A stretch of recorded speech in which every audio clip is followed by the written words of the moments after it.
2026 December లోపల Indian prime మినిస్టర్గా యోగి ఆదిత్యనాథ్ రావటం జరుగుతుంది. జై శ్రీరామ్. 2022 నుంచి 2025 అక్టోబర్ వరకు మొత్తం 19 ప్రెడిక్షన్స్ అనేవి నేను చెప్పినట్టు జరిగినాయి.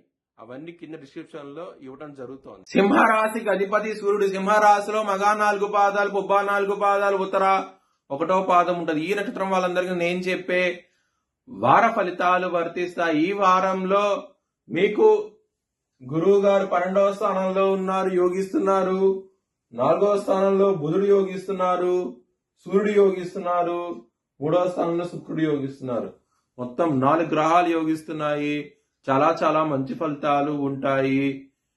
కానీ మీకు ఆరోగ్యపరంగా మాత్రం ఇబ్బందులు ఉంటాయి. అష్టమ శని నడుస్తోంది. మీరు కనుక నల్ల నువ్వులు దానం చేస్తే కనుక చాలా మంచి ఫలితాలు ఉంటాయి. శివుడికి అభిషేకం లాంటివి చేయించండి. ఈ వారంలో ఇంకా మంచి ఫలితాలు ఉంటాయి.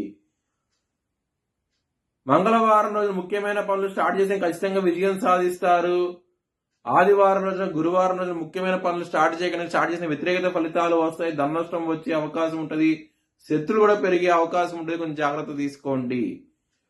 సింహరాశి వారికి కుటుంబ పరంగా ఇబ్బందులుంటాయి. కుటుంబ స్థానం మీద శనిగా దృష్టి ఉన్నది. అష్టమ శని నడుస్తోంది. అష్ట కష్టాలు పెడుతుంది. ఈ కుటుంబం మీద కూడా ఇబ్బంది ఉన్నది కాబట్టి కొంచెం జాగ్రత్త తీసుకోండి. ధనపరంగా మాత్రం ఏదో విధంగా మీకు చేతికి అందుతుంది. ఈ వారం అనేది చాలా అనుకూలంగా అవుతే ఉంటది. హెల్త్ పరంగా మాత్రం కొంచెం ఇబ్బందులు ఉంటాయి. స్ట్రెస్, మానసికమైన ఒత్తిడి ఇవన్నీ ఎక్కువగా ఉండటం మూలంగా కొంచెం ఇబ్బంది పడే అవకాశం ఉంటది. విష్ణు సహస్రం పారాయణం చేస్తే కనుక మీ ఆరోగ్య సమస్యల నుంచి బయటపడే అవకాశాలు ఎక్కువగా ఉన్నాయి. శత్రులు అనే వాళ్ళు చాలా అధికంగా ఉంటారు. దొంగ దెబ్బ తీసే అవకాశం చాలా ఎక్కువగా ఉంది. కొంచెం జాగ్రత్త తీసుకోండి. ఈ వారంలో బిజినెస్ పరంగా పెట్టుబడిని తగ్గించి పెట్టుకోండి. ఇబ్బంది పడే అవకాశం ఎక్కువగా ఉన్నది ఈ వారంలో. మ్యారేజ్ పరంగా బ్యాడ్ టైం నడుస్తోంది. సప్తమ స్థానంలో రాహు ఉన్నారు, కుజ దృష్టి ఉన్నది.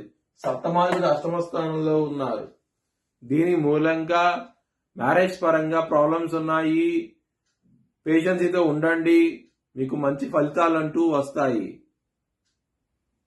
వృత్తిపరంగా చాలా బాగుంటది ఈ వారం అనేది. మీరు అనుకున్న కంపెనీల్లో మీకు ఉద్యోగం వచ్చే అవకాశం ఉంటది. మంచి హైక్ లాంటివి కూడా పెరిగే అవకాశం ఉంటది. దశమాధిపతి అయిన శుక్రుడు 3వ స్థానంలో తన సొంత ఇంట్లో ఉండటం మూలంగా మంచి ఫలితాలు ఉన్నాయి ఈ వారంలో. లవర్స్ కి మాత్రం కొంచెం బ్యాడ్ టైం నడుస్తోంది. కొంచెం జాగ్రత్త తీసుకోండి. పంచమాధిపతి అయిన గురువు 12వ స్థానంలో ఉన్నారు. పంచమ స్థానం మీద శని దశమ దృష్టి ఉన్నది. దీని మూలంగా లవర్స్ కి బ్యాడ్ టైం నడుస్తోంది కాబట్టి మీ లవర్ కి ప్రపోజ్ చేయకండి. ప్రపోజ్ చేస్తే కనుక ఇబ్బందులు పడే అవకాశం ఉంటది. మీ భవిష్యత్ వివరాల కోసమై HLN జ్యోతిష్యాలను సంప్రదించండి.